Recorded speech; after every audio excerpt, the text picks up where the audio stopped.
Have you ever found yourself doodling on a napkin, perhaps a signature or a quick note, and wondered if those seemingly random strokes could actually reveal something profound about you?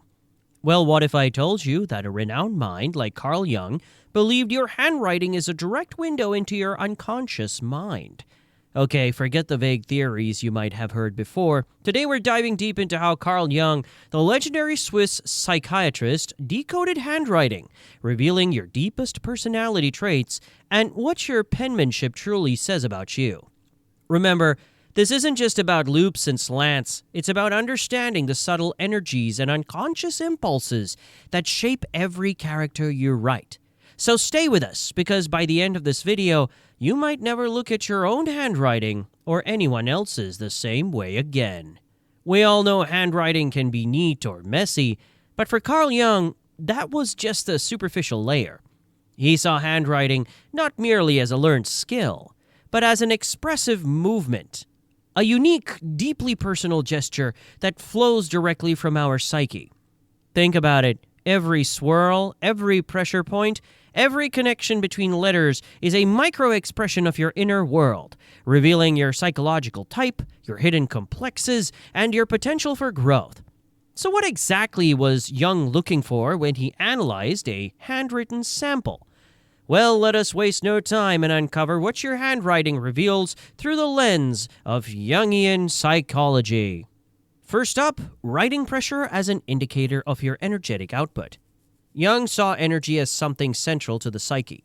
It's what drives us from within.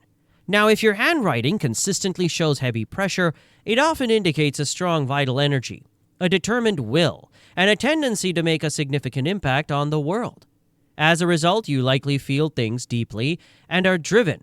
On the flip side, light pressure suggests a more sensitive, adaptable, or perhaps less forceful personality. These individuals might be more intuitive, less grounded in the material world, and perhaps prone to introspection. Next we have, number 2, the slant of the pen as your social orientation.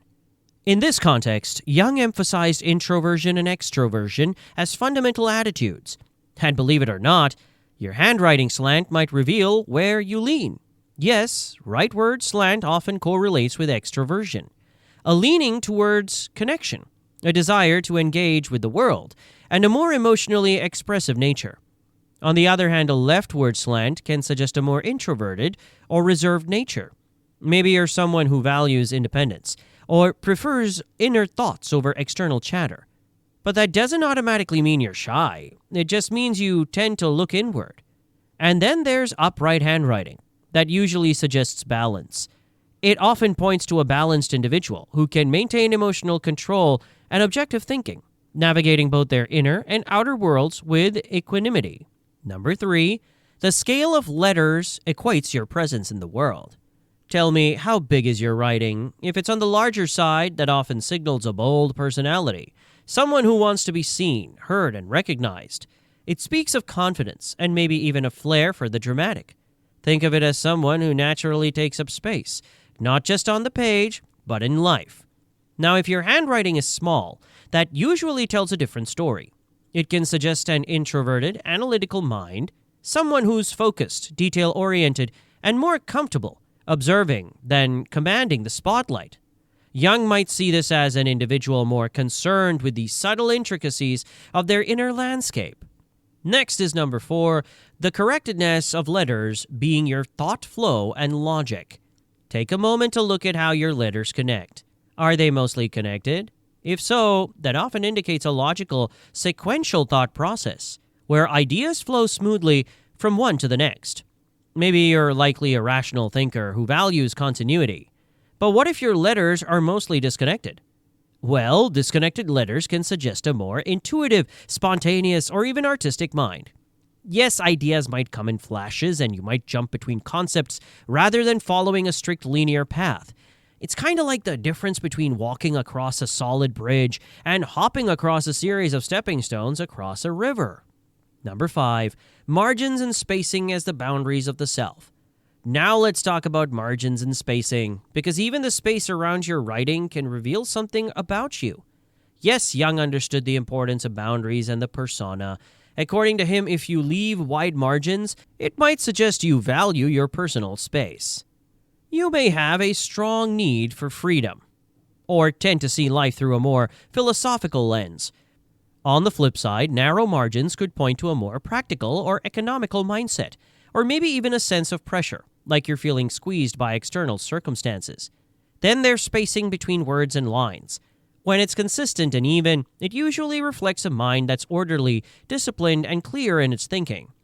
But if the spacing feels chaotic or uneven, that might hint at inner tension, impulsivity, or a mind that has a hard time sticking to structure. So yes, even the blank spaces have a story to tell. And finally, number 6, your handwriting as a mirror of your inner shadow self. Now here's where it gets truly Jungian, and perhaps a little unsettling. Jung believed that our handwriting, like our dreams, could reveal more than just our surface personality. It could expose our shadows, the parts of ourselves we repress or don't even realize exist. So, have you ever noticed sudden inconsistencies in your handwriting? A sudden change in pressure, a break in flow, or an unusually jagged stroke? Jung might interpret these as moments where the unconscious is asserting itself, perhaps revealing a suppressed emotion or a tension between your conscious persona and your deeper urges. Likewise, the way you sign your name, for example, might consciously project an image of confidence, while a subtle tremor or an erratic flourish could betray an underlying insecurity you're not even aware of. Yes, it's in these anomalies that the true gold of self-discovery lies. So finally, what does this all mean? Well, Carl Jung didn't see handwriting as a system of rigid rules or one-size-fits-all conclusions. For him, it was more of an invitation, a way to reflect more deeply on who you are. He'd argue that every letter you form is a unique expression of your individual journey, a dynamic interplay between your conscious intentions and the vast mysterious currents of your unconscious. By paying attention to the subtle dance of your pen on paper, you can begin to unlock secrets about your true nature, understand your patterns, and even anticipate your potential.